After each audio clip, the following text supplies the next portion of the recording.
In this video, we will be working through the process to create the solid oak quilt rack project. This project has three parts. The first part is to create the sides. The second part is to create the horizontal supports, both the upper and lower. And the third part is to assemble and finish our project. Our project plans consist of 4 sheets. The first sheet gives us an overview of the project. The second sheet gives us our dimensions to build the sides of our project. Our third sheet gives us the upper support information. And our last sheet gives our lower support information.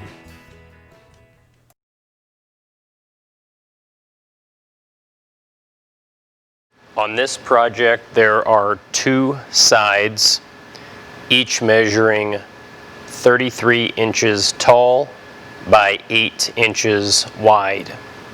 In an effort to minimize waste, we will be creating a large blank that is going to measure more than 18 inches by 34 inches. This large blank will allow us to get both sides out of one piece of lumber, thus reducing the amount of waste overall. I have selected this piece of lumber to create my sides blank out of. It measures approximately 11 inches wide by about 11 feet long. One of the problems with using very wide lumber is that over time the lumber wants to cup. Essentially, what is happening, we have growth rings that are wanting to flatten out. And as these growth rings try to flatten out, the board develops a cup. So if we were to make our sides out of one piece that is 8 inches wide, it would be more prone to cupping over the life of the project.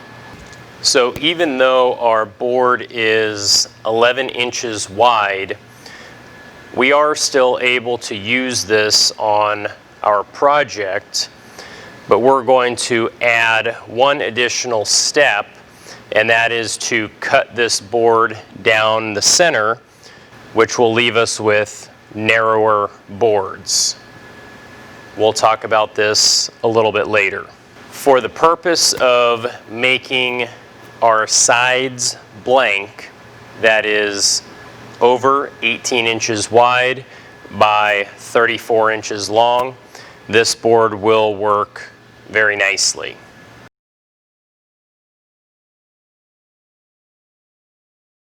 According to our plans, the side pieces are 33 inches in length. That is a finished measurement.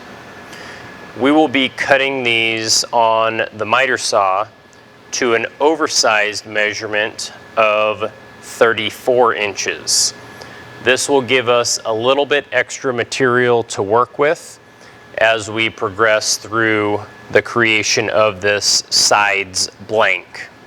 My sides blank is going to be more than 18 inches by 34 inches. This will yield me a board big enough to get both of my side pieces out of. To determine how many pieces I need to cut on the miter saw, I need to lay out each of the pieces on my board to see how many pieces I need to cut. So on the miter saw, I always begin by squaring up one end. I know that my length is 34 inches, so that will be my second cut on the miter saw. This board will then easily yield me 10 inches worth of material. I need to have more than 18. So moving down the length of our board, I'm going to measure another board that will be 34 inches.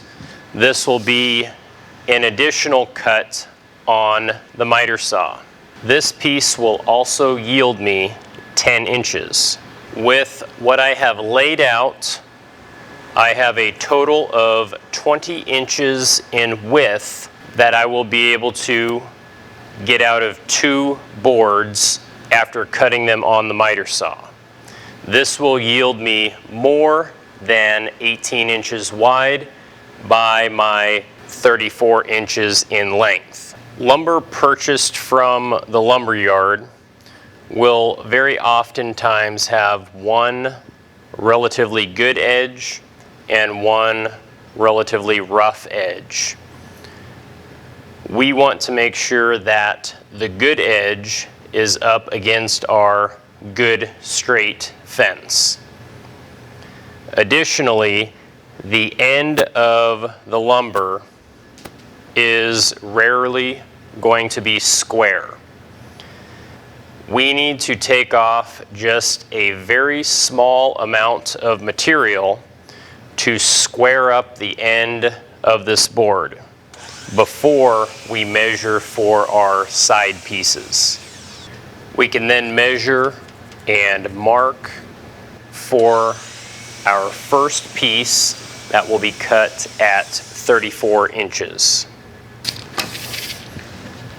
And we can complete that same procedure for our second piece. By placing those boards next to each other, I have a total width of more than 18 inches. In this case, I am at about 22 inches.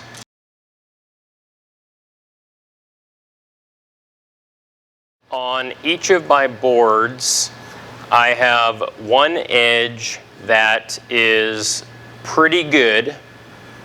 I have another edge that is pretty rough. I need to true up both of these edges so that both of these edges are perfectly clean and they are perfectly parallel to each other. I am going to run the best edge of both of these boards through the joiner 1 or 2 times. This will true up one edge. Both of my boards now have one edge that has been cleaned up on the joiner and one rough edge. My boards are still extremely wide, and at this point we need to cut them in half on the table saw.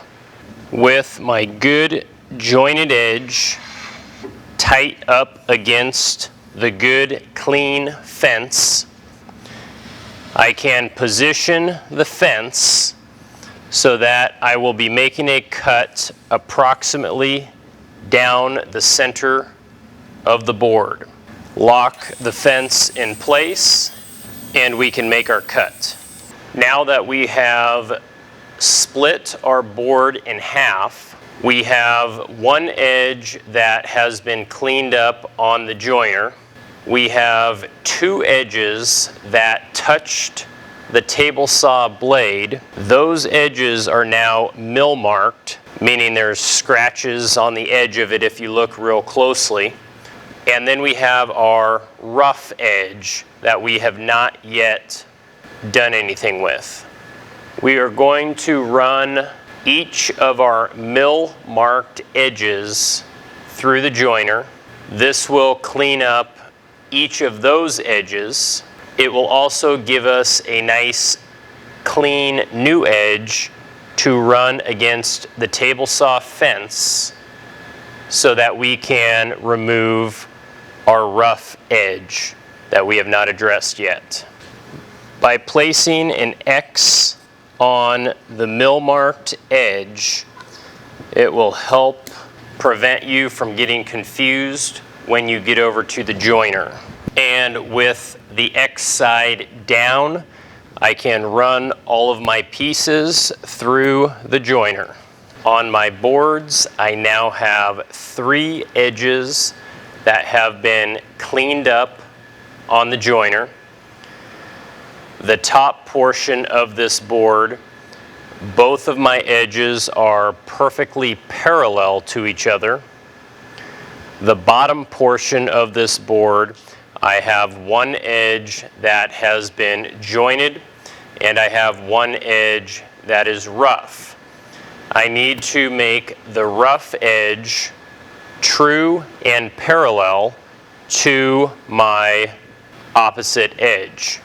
To do this, I'm going to put my good jointed edge against my good perfect fence, and I'm going to adjust the fence so that I am removing just a small amount of material. And you'll want to check this with both ends, and then we can make our cut.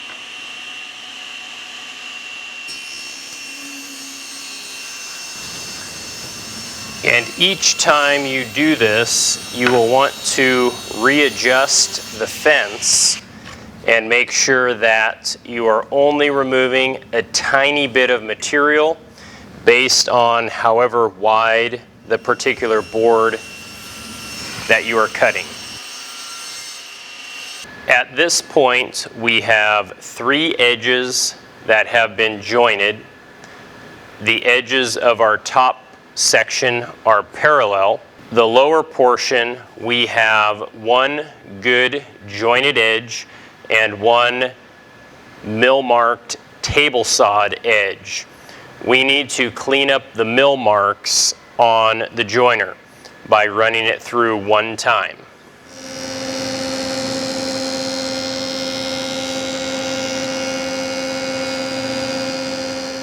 Each of our pieces of board now have good, clean, true, jointed edges. Each edge of each of these pieces are perfectly parallel to each other. And since the edges are all cleaned up, we are ready to lay out for glue.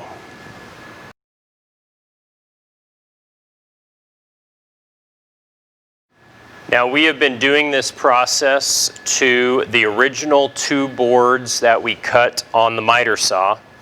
If we put all of the boards together and we measure the width, I am at about 21 inches. 21 inches is more than 18, and my goal was to have a board more than 18 inches. So what we have right here is perfect to move forward and lay out for glue. Our objective is to create a blank for which we can cut out both of our side pieces. To do that, we need to glue together all 4 of the pieces that we previously cleaned up the edges on. Originally, we had a very wide board, and we ended up cutting that in half. And the reason for that is we want to eliminate the possibility of the board cupping or rocking over time, because we want the sides of our project to be nice and straight, and we do not want them to move on us over the life of the project. Because the growth rings will naturally want to straighten out over time, if we just glue the boards back together in the exact same orientation that they previously were, we would not have solved anything, and we would have basically wasted a day's worth of work. Rather, if we flip the board and rotate it So the growth rings are going in the opposite direction of the piece next to it. The lumber will naturally work against itself to keep these sides nice and straight. So we can see that our growth rings are going down, and the board next to it, the growth rings are going up. If we continue with this process, we want the next board growth rings to be going down, and we want the last board growth rings to be going up. And I recommend drawing the direction that the growth rings are going so you don't get confused as we continue. We also want to take a look at the grain pattern on the face of the boards. So we're going to have a glue joint running along each location that these boards fit together. When they fit together, our grain pattern should line up with each other. Taking a look at my first glue joint, I can't actually tell the difference between where one board stops and where the other board begins. It's very difficult. That is the ideal, perfect situation. Unfortunately, that is not always the case. With our second glue joint, we can see that we have some really wide grain, but then right next to it, we have really tight grain. And that does not look like it flows together, and it's very easy to distinguish that glue joint. My third glue joint, I have some tight grain, but it kind of transitions into some whiter grain. If I spread the board apart, I can see where my seam is, and it actually looks pretty good. It's very difficult to see that glue joint. Now you can mix and match boards any way that you want to, but you always have to come back and take a look at the end grain to make sure that the end grain is alternating up, down, up, down, up, down, up, down, up, down. One additional thought to consider. I have a nice, good grain pattern. I have a not so good grain pattern in the middle, and I have a nice, good grain pattern on the other end. If I put my quilt rack template on either side, I don't actually need to incorporate that center glue joint in my project, because if you remember, the width of my boards are about 21 inches, and I need at least 18. So I have a lot of material to work with. So I'm going to glue it up just like this, and eventually I will be cutting both my left side and my right side away from my center glue joint, and that joint won't even matter for my side pieces. I can end up using the remainder for one of my other components. And then lastly, we need to number each of the glue joints so that when you walk from the workbench back to the glue table, you still know what order the boards go in.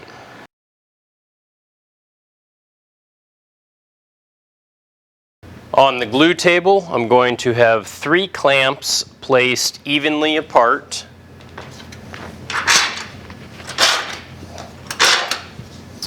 And I'm going to position my boards in the same order that I had them on the table.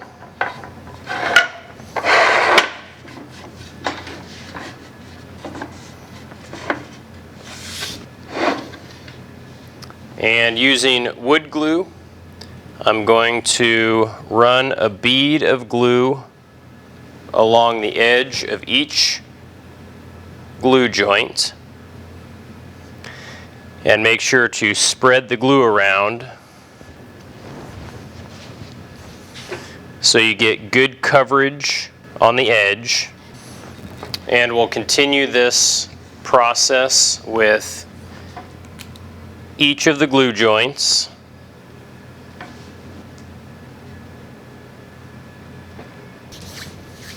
And once each edge has been glued, we can tip those boards down back in place.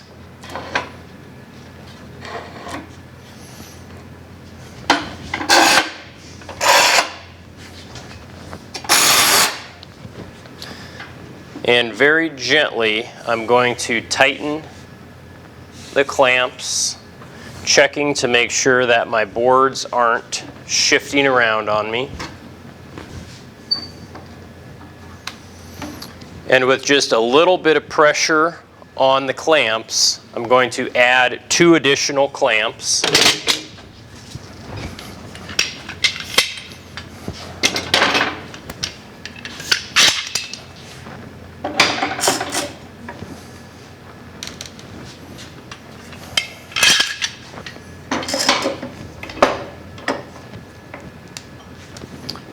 And then come back and snug each of the clamps. We then want to wipe all of the glue with a wet paper towel.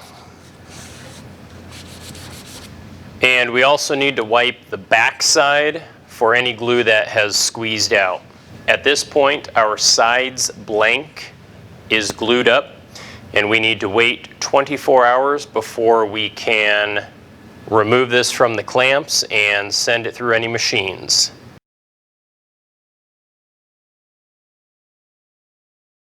After waiting 24 hours, we can remove the clamps from our sides blank that we previously glued up. And any areas where there is glue residue, either glue that is sitting underneath the clamps or glue that you weren't able to wipe up when we first glued it, we're going to take a scraper and clean that off as best as we can. And before we continue, we want to double check both sides and make sure that everything glued up correctly. If there is an issue, we need to correct that now before we continue on.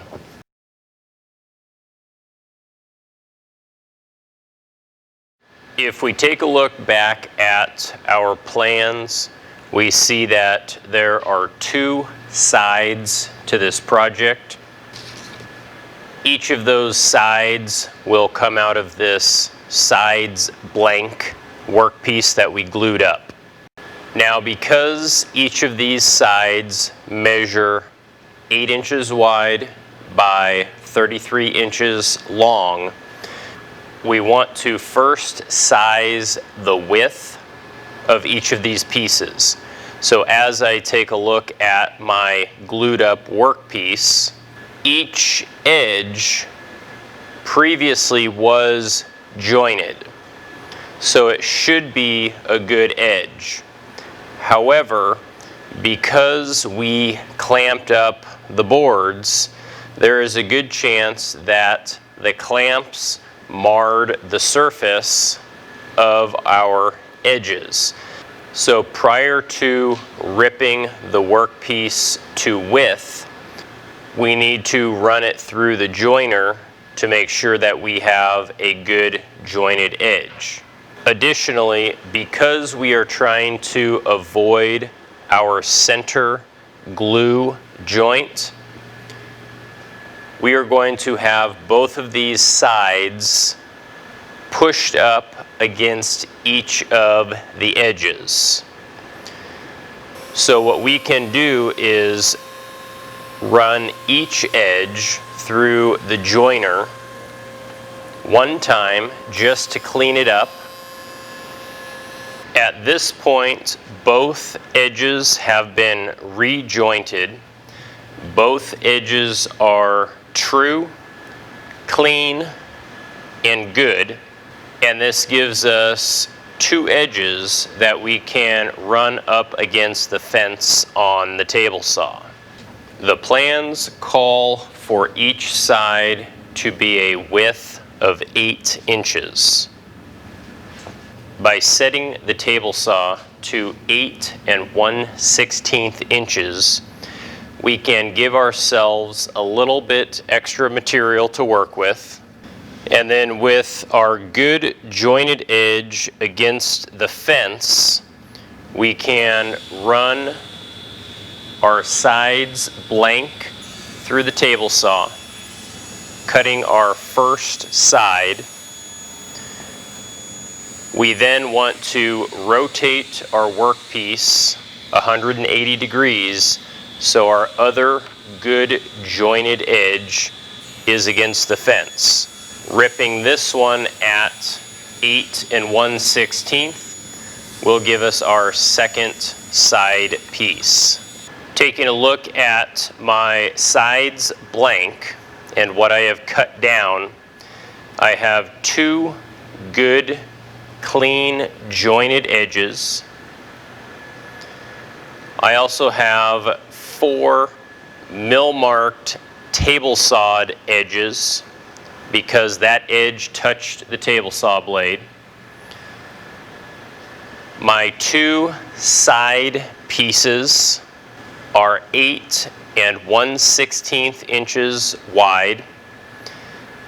And then I have a section of material left that I can use for one of my other parts on this project. After joining my mill-marked edge on my side pieces, those side pieces will be brought down to a width of 8 inches. My 2 sides now measure a finished width of 8 inches. They are cut to an oversized length of 34 inches.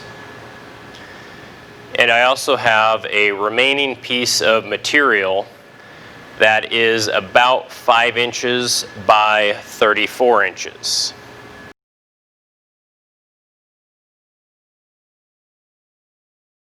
After having sized the width of my side pieces to 8 inches, I want to adjust the thickness down to 3/4 of an inch. Taking a look back at my plans, I can see that the finished cut thickness for the sides is 3/4 of an inch. Currently, my boards are about 1 inch thick. Using the thickness planer, we are going to remove a small amount of material with each pass as we send our boards through the machine. By bringing the planer down a half a turn each pass, we can ensure that we are not taking too heavy of a cut. And between every pass, we're going to measure the thickness of our sides to make sure that we do not get thinner than 3/4 of an inch. Additionally, we need to alternate sides with each pass by placing the worst side face up. The cutter head, which is located on top, will clean up that worst side. When finished, our thickness measurement is 3/4 of an inch. We have cleaned up both faces on both side boards. We have also previously cleaned up all of the edges on the joiner and sized it to width. We still need to address the ends.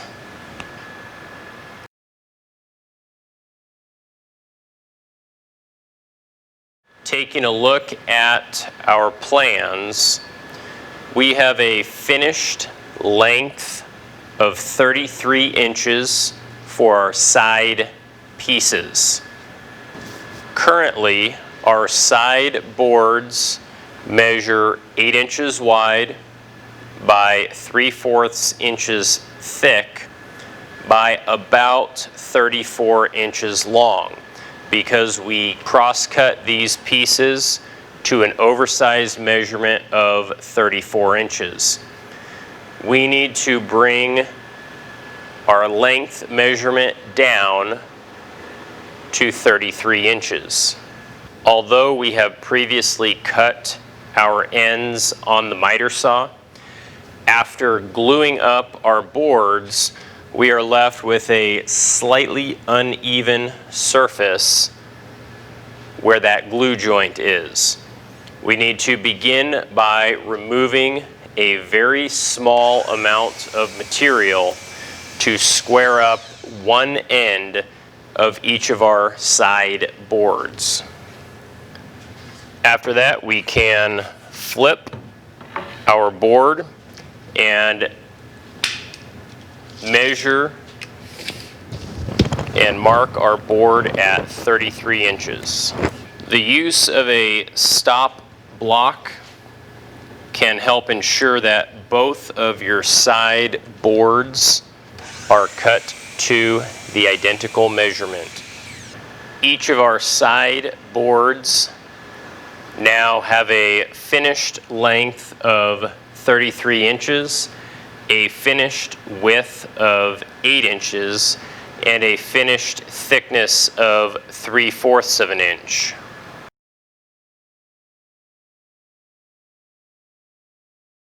Taking a look at our plans, we have 3 upper horizontal supports and 1 lower horizontal support.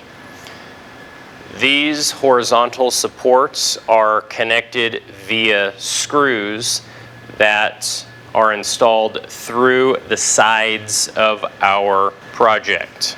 We need to identify those screw locations and drill each of those holes. For this project, we will be using the original design or the original shape. There are many different designs that you can choose, and each of the designs fit within the parameters of our 8-inch wide by 33-inch long by 3/4 inch thick side pieces. Now, it is essential that when laying out your design, the bottom of the template sits perfectly flush with the bottom of our board. We want this project to sit squarely on the floor. Our side pieces are cut perfectly square, so as long as the bottom edge is perfect and everything is drawn based upon the bottom edge, everything should line up down the road. Using a pencil with a sharp tip, we can trace each of the hole locations as well as the outside lines of our template.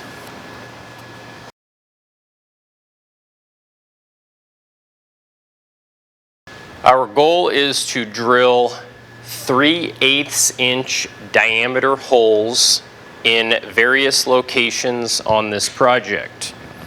We can use a Forstner bit, or we could use a brad point bit. Both of these bits allow us to drill flat bottom holes. The thickness of our sides is 3/4 of an inch. When drilling these holes, we only want to drill halfway through our project. With the Forstner bit, we can drill to the collar. With a brad point bit, we will need to install a piece of tape to tell us when to stop drilling, or when we reach that halfway point through our project.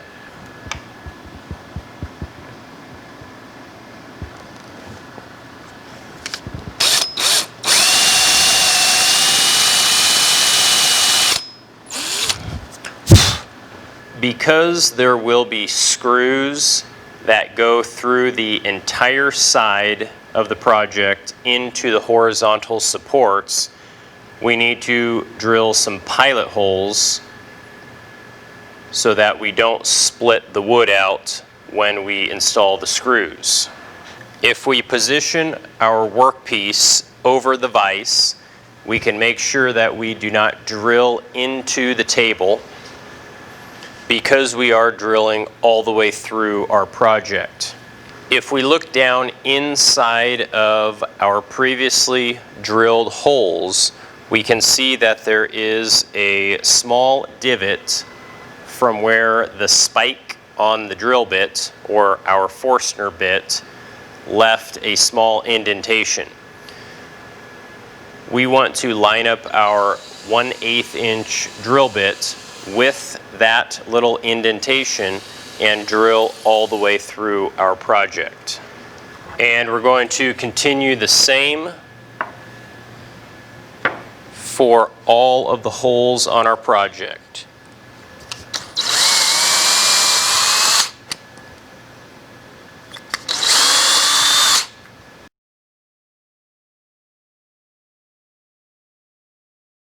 After tracing the outside shape, identifying the hole locations, and drilling all of our holes, we are ready to cut the outside shape of our sides. We're going to be placing several relief cuts on our project so that when we get to the bandsaw, it makes things just a little bit easier. And our objective is to stay about a 1/16 to an 1/8 of an inch away from our line, so we can sand down to that line later.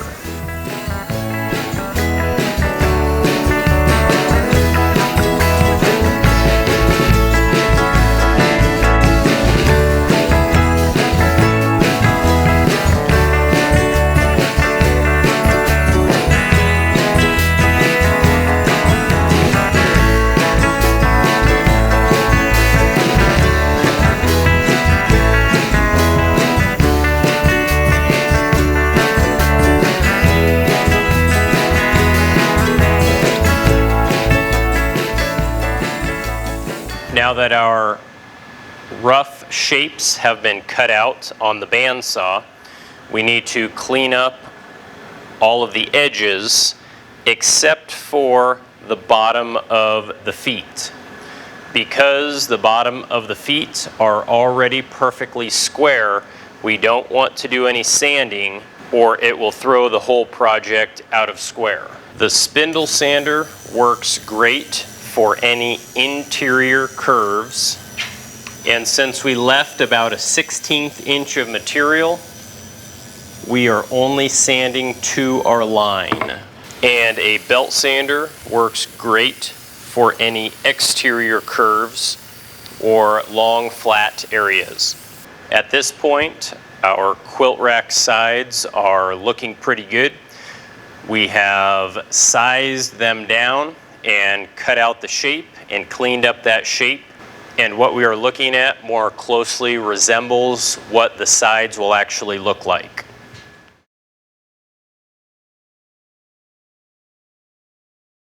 As our side pieces currently sit, the edges are very sharp. We want to soften up the edges on this entire project, and we are going to be routing all of the edges except for the bottom of the feet.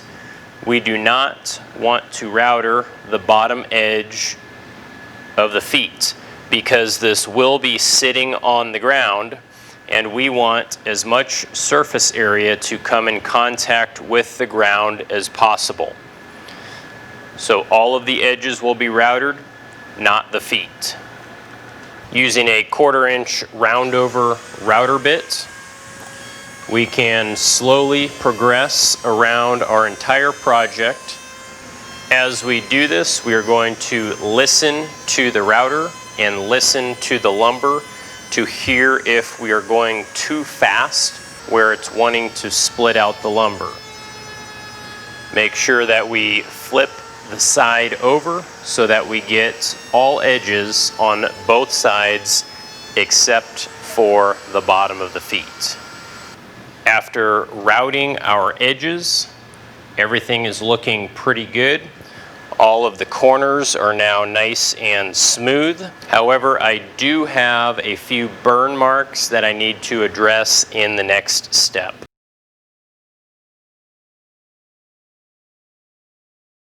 We need to finish sand the sides of our project. We're going to be using a palm sander for all of the large surface areas, making sure to get both the front and the back side. And we're going to be hand sanding all of the radiused edges and ends. Our objective is that we remove all of the burn marks and we have a nice smooth finish on our work pieces. After our final sanding, our side pieces are complete.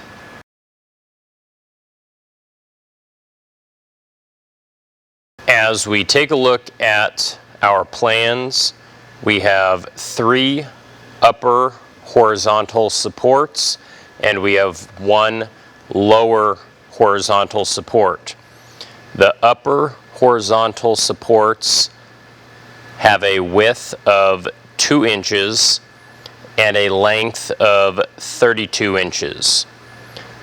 Our lower horizontal support has a width of 4 inches and a length of 32 inches.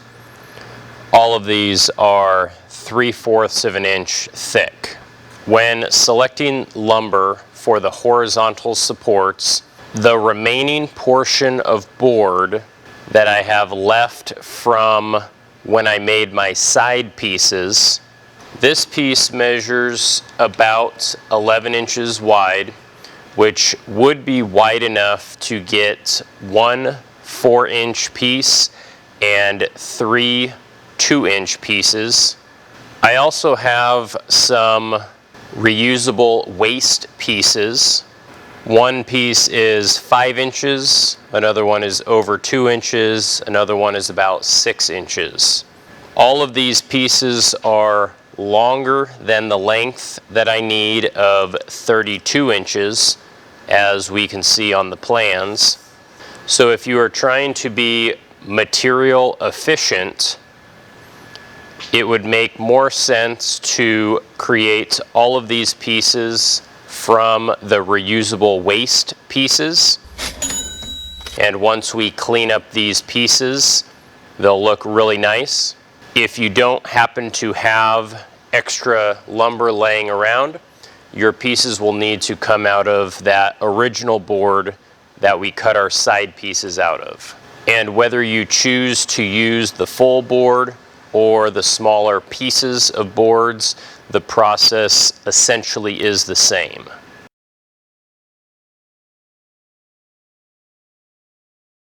Taking a look at our plans, our horizontal supports measure a finished length of 32 inches. We want to have a little bit extra material to work with, so we will be cross-cutting these pieces to 32.5. To size our horizontal supports down to our rough oversized measurement, we are first going to remove a very small amount of material from the end of each of our boards. This will create a nice cleaned up end. After that, I can flip my board, measure and mark it to a length of 32.5. And since I have 3 different reusable waste pieces that I will be cutting my horizontal supports out of, I'm going to set up a stop block to speed up the cuts of these 3 pieces to my oversized measurement of 32.5. At this point, I have 3 pieces of lumber that measure an oversized length of 32.5 inches.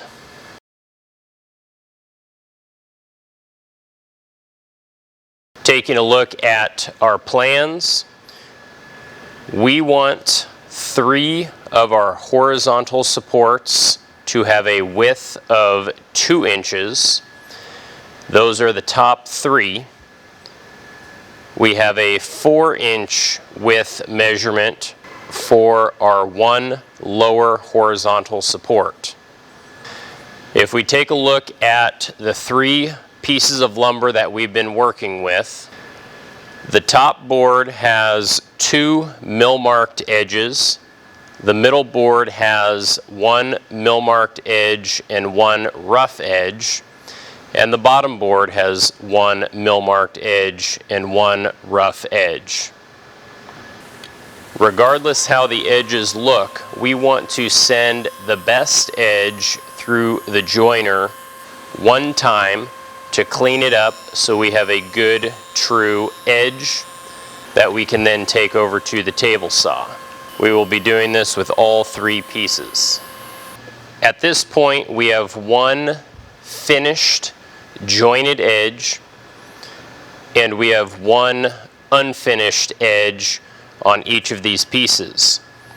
I need to create 4 pieces, 3 of which have a width of 2 inches. 1 piece has a width of 4 inches. One of my boards has a glue joint going right down the center, but on either edge I have more than 2 inches of material.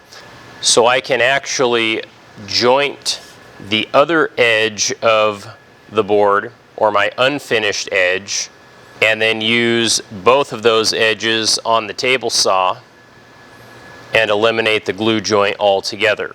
Another one of my boards has a width more than 2 inches, so I can easily get a piece out of that. And my last board has a width of well over 4 inches, so I can easily get my 4-inch piece out of that. Since I have 3 finished edges, those finished edges can go up against the fence on the table saw, but my top board, I want to get an additional piece out of it, and if I joiner the opposite edge of my finished edge, that will leave me 2 finished edges. Now these edges will not be parallel to each other, which doesn't matter. I just want to make sure that I have 2 good clean edges to go up against the table saw. So I'm going to joiner this unfinished edge before I head over to the table saw. On my table saw, I'm going to set the measurement to 2 1/16 of an inch, and I'm first going to start by cutting my 3 2-inch pieces. Again, I'm cutting it a little bit oversized to 2 1/16. I'm going to make sure that my jointed edge is tight up against the fence, and on my board that I have both edges jointed, I'm going to flip that board between cuts so that there is always a jointed edge against the fence, and I can eliminate that glue joint in the center.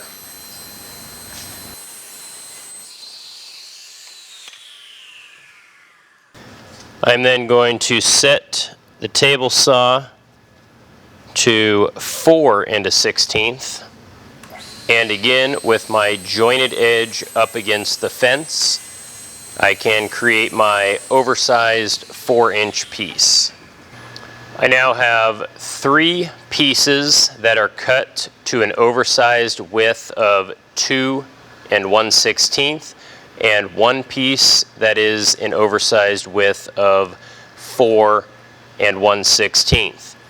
Each piece has one good, clean, jointed edge and one mill-marked table sawed edge. I need to run each of the mill-marked table sawed edges through the joiner to clean those up. After running those pieces through the joiner, my 3 smaller pieces now have a finished width of 2 inches and both edges are cleaned up. And my wider piece has a finished width of 4 inches and both of those edges are cleaned up as well.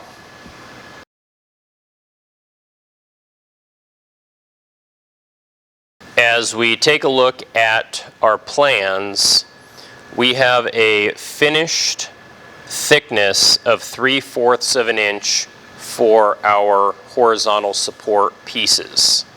The current thickness of our lumber is 1 inch. We need to bring this down to 3/4 of an inch. We will be using the thickness planer to thin the boards or adjust the thickness of our boards. After having set the machine, we can make the first pass on our boards.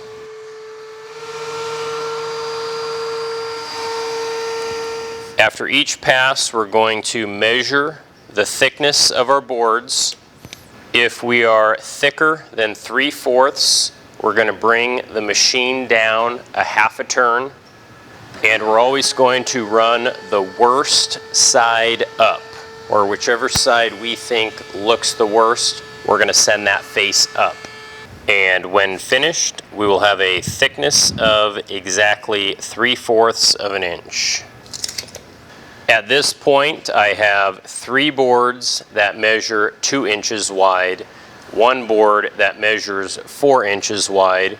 The length is an oversized length of 32.5, and the thickness is my finished thickness of 3/4 of an inch.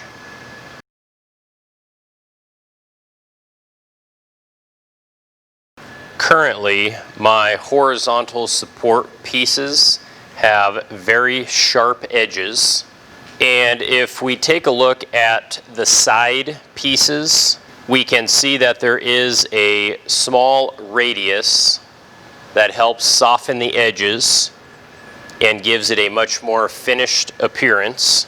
And we're going to be creating that same radius on each of the horizontal support pieces.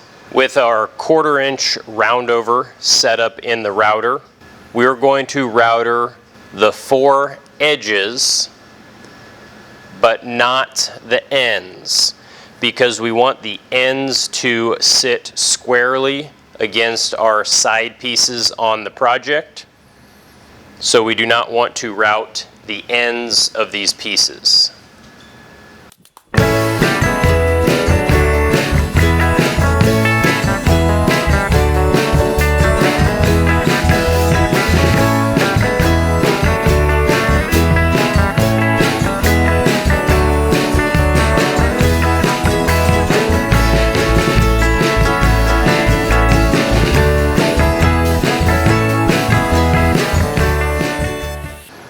And once finished, our horizontal support pieces are looking much better.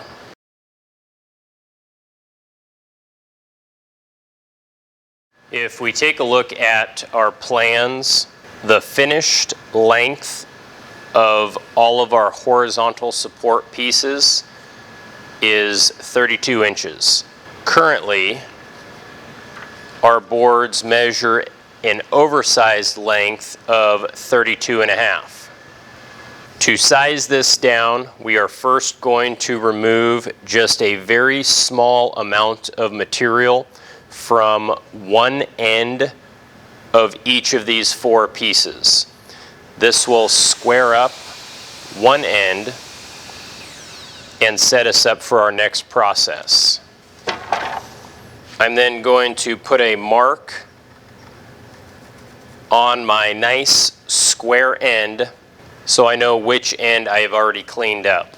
I'm then going to flip my board and mark it at 32 inches, which will allow me to set up my stop block. By lining up our board with the blade and then moving the stop block in place, I can ensure that each piece that I'm cutting will be exactly 32 inches in length. Now you always want to double check that your end with the mark, or that end that we previously cleaned up, is going up against the stop block. At this point, our horizontal supports are cut to our finished width, 2 inches for the smaller, 4 inches for the larger, a total length of 32 inches, and a total thickness of 3/4 of an inch.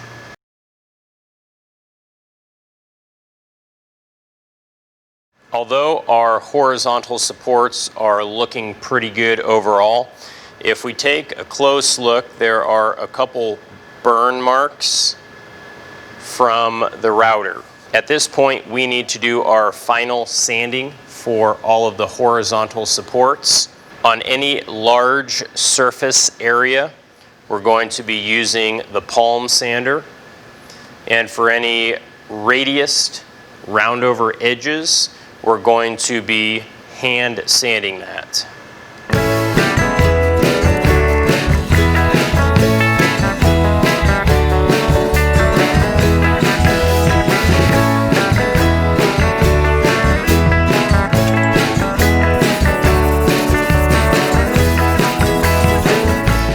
However, during this process, you do not want to sand the ends.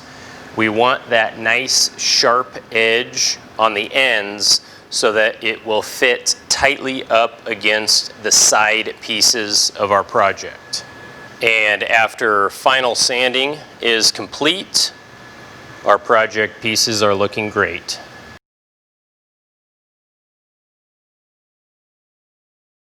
If we take a look at our project plans, each location where the horizontal support comes in contact with the side piece, we have screws. The screws attach our horizontal pieces to our side piece. On our side pieces, we have holes that are drilled, identifying the locations of those horizontal supports. And because we are going into oak, which is a very hard lumber, we need a corresponding pilot hole in each of our horizontal support pieces. Taking a look at our plans, our first pilot hole location for our 2-inch horizontal support is 3/8 of an inch in and 3/8 of an inch down. The 3/8 of an inch in is our center line for this particular piece, and we want it 3/8 of an inch down. Now we are only drilling one pilot hole. Down the road, we're going to be doing the second one. But for right now, we are only doing one pilot hole. On our 4-inch wide horizontal support, we are again 3/8 of an inch over, which is that center line. And we are 15/16 of an inch down from the top. Each of these pieces will have one pilot hole on either end of the piece. So in total, we're going to be doing 8 pilot holes. With our board clamped in the vise, we can identify our 3/8 of an inch in and 3/8 of an inch down. We want to do this for each piece, 8 in total.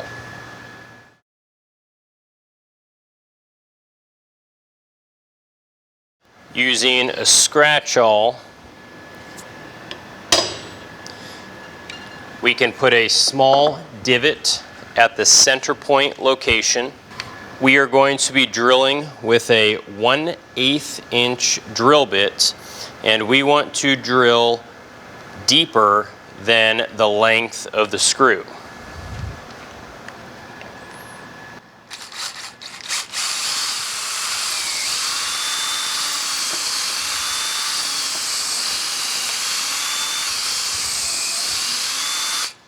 We want to do this for all 8 hole locations. In the event that you do get just slightly off-centered, it's not a huge deal because during the assembly process, we are able to adjust the pieces and you'll never know that the hole was slightly off. And after we have 1 pilot hole in each end, so 8 total, in our horizontal support pieces, these pieces are completed and we are ready for the next steps.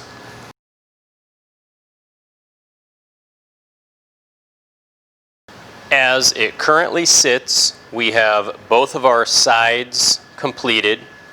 We have all 3 of our upper horizontal supports completed, and we have our 1 lower horizontal support completed. To begin assembly, we are going to clamp one of our sides in the vise.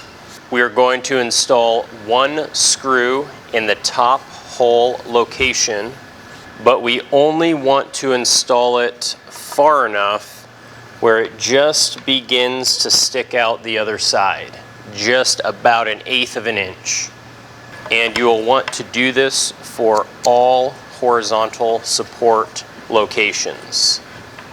After that, we're going to line up one of our horizontal supports with our hole location. That little 1/8 inch bit of screw should fit into the hole. And as we hold that in place tightly, we're going to install the screw. What you don't want to see is big gaps where the horizontal support meets the side. We want to tighten up those gaps because we want these 2 components to sit squarely and tight. Now you want to make sure that you are using a screwdriver and not a drill or impact driver, because we are screwing this into oak, which is very hard lumber, and if we miss the hole or we over tighten it, it will split out the lumber and we will ruin what we've been working on for the last good amount of time. When all horizontal supports are installed with 1 screw, we can set it face down on the table and then clamp our next side in the vise. And we again want to start each screw just until it sticks out about 1/8 of an inch.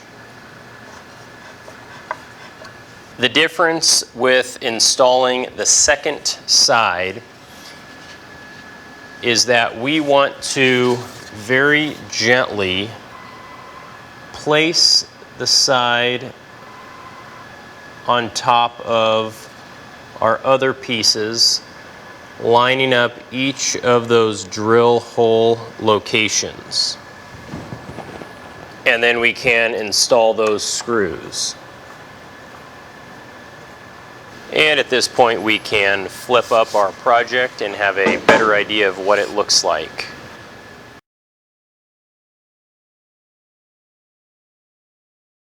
The top of our table saw is the only flat place in the shop.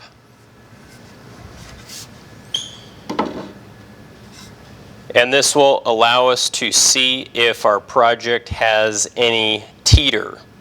So we have just a little tiny bit of teeter on our project. However, because we only have 1 screw installed in each of the horizontal supports, we can twist the project until it doesn't teeter anymore. Additionally, we want to make sure that each horizontal support is perfectly perpendicular to the ground, or perfectly straight up and down. Because there is one screw, we can rotate the horizontal supports back and forth until visually it looks like it is straight up and down.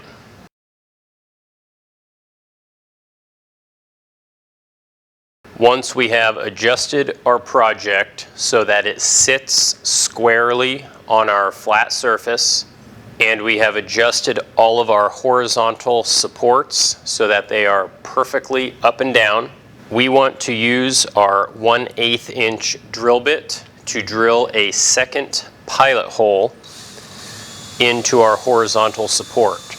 And you want to make sure that you drill deeper than the length of the screw.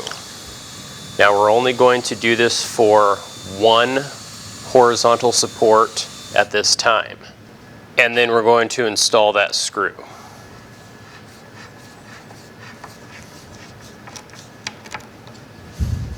With that screw installed, we want to double check our connecting point to make sure there is no gap.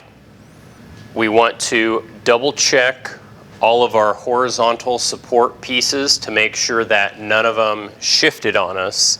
And we also want to double check our project for teeter to make sure that when we installed the screw, it didn't throw anything off and cause our project to rock back and forth. After all of these things have been checked, we're going to drill another hole and install another screw, and then check everything again. We're going to continue with this procedure until all of the screws have been installed. And after all of the screws have been installed, our project sits nice and flat on the ground. Everything is tight, and there are no open joints from where the horizontal supports connect up with the sides.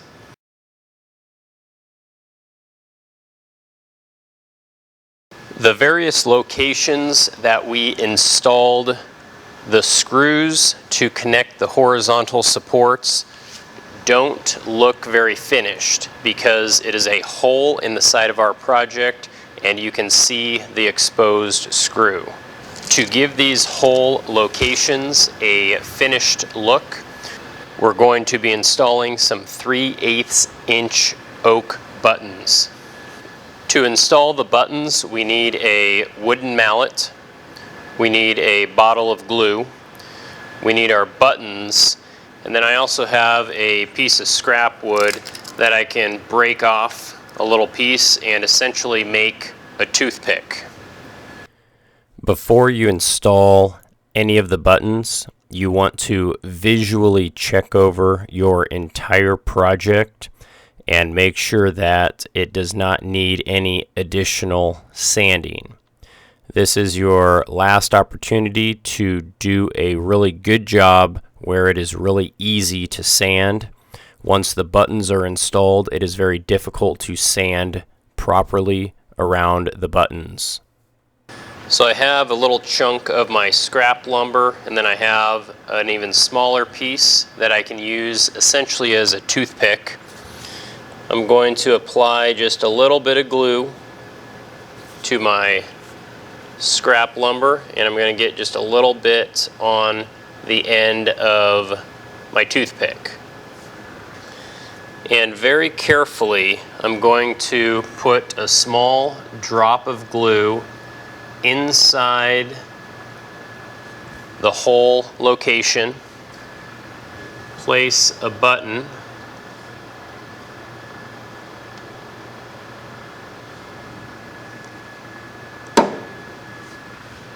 and then one tap with the wooden mallet should secure that. Now it is essential that we do not have too much glue because we do not want that to ooze out because it's near impossible to clean off really good. And once again, a little bit of glue on the inside ledge. button, wooden mallet. And with our buttons installed, the build process is complete.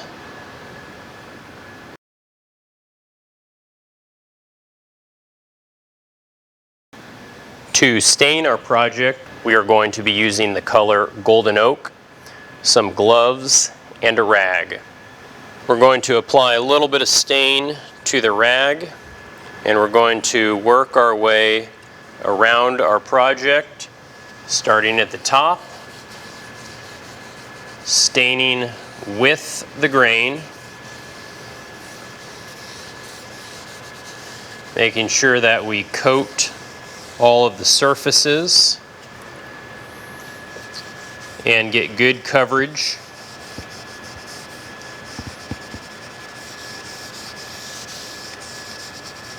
The stain is going to add some color and enhance the grain. And we're just going to continue around our project,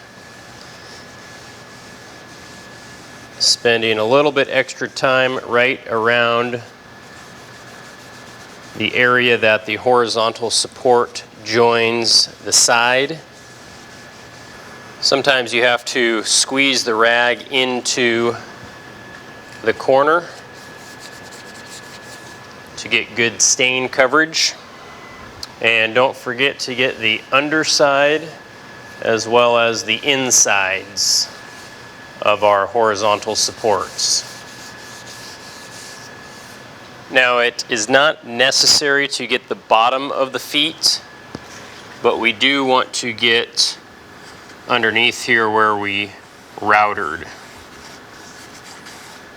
After the stain has sat on there for about 5 minutes, I'm going to come back and do a second coat of stain around the entire project.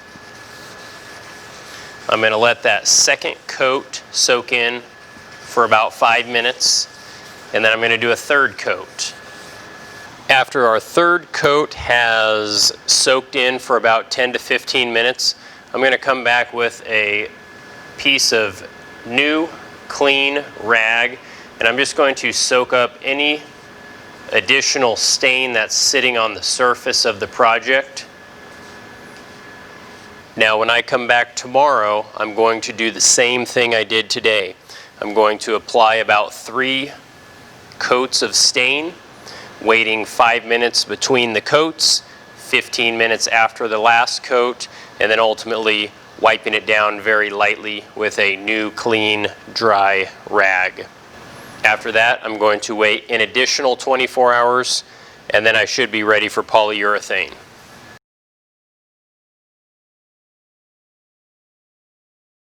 After allowing the stain to dry for 24 hours, we are ready to move forward with the finishing process. We will be finishing our quilt rack project with a clear gloss polyurethane finish. Now, although the project should be dry to the touch, I'm going to go back with a rag and wipe it down one last time just to make sure I pick up any residue that might be left on the project. Using a foam brush, we can apply a small amount of polyurethane to the entire project. We want to move with the grain of the lumber, and we want to watch for drips. It will almost always drip right underneath each of the buttons, so we need to make sure that we are coming back and picking up the excess polyurethane. And it will also always drip right underneath the horizontal support connection points. So we need to make sure that we are soaking up that excess polyurethane. When you have finished applying the first coat of polyurethane, you want the project to sit for about 5 minutes, and then we'll go back and look for drips and clean up any spots that have excess polyurethane. And we're going to do this over the next 15 minutes, where we wait about 5 minutes and then clean up any drips, wait about 5 minutes, clean up any drips. After that, we need to wait 24 hours for this first coat of polyurethane to fully dry. After 24 hours, my project is dry to the touch. However, it feels pretty rough. The absorption rate of the first coat of polyurethane is very inconsistent, so it leaves a slightly rough texture. Using a worn out piece of 220 sandpaper, I'm going to extremely lightly sand the entire project using virtually no pressure at all. It's not necessary to sand the buttons, and you want to be careful as you sand around the buttons. Additionally, make sure you are sanding with the grain direction. And after we have lightly sanded our entire project, we can take a clean rag and just wipe down any excess particulates that might be sitting on our project.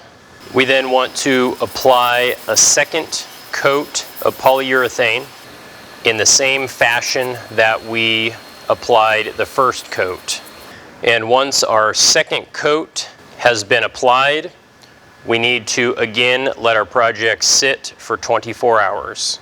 After our second coat has dried for 24 hours, our project is looking really nice. However, if I feel the side of the project, it feels pretty smooth, but there's just a little bit of texture. So we are again going to lightly sand our entire project using a piece of very worn out 220 grit sandpaper and virtually no pressure at all. This is going to smooth down any inconsistencies in the second coat of polyurethane. And then we can wipe down our entire project with a clean rag. And then we can apply our third and final coat of polyurethane. When this coat has dried for 24 hours, the project is done, and we do not want to sand the project after the third coat.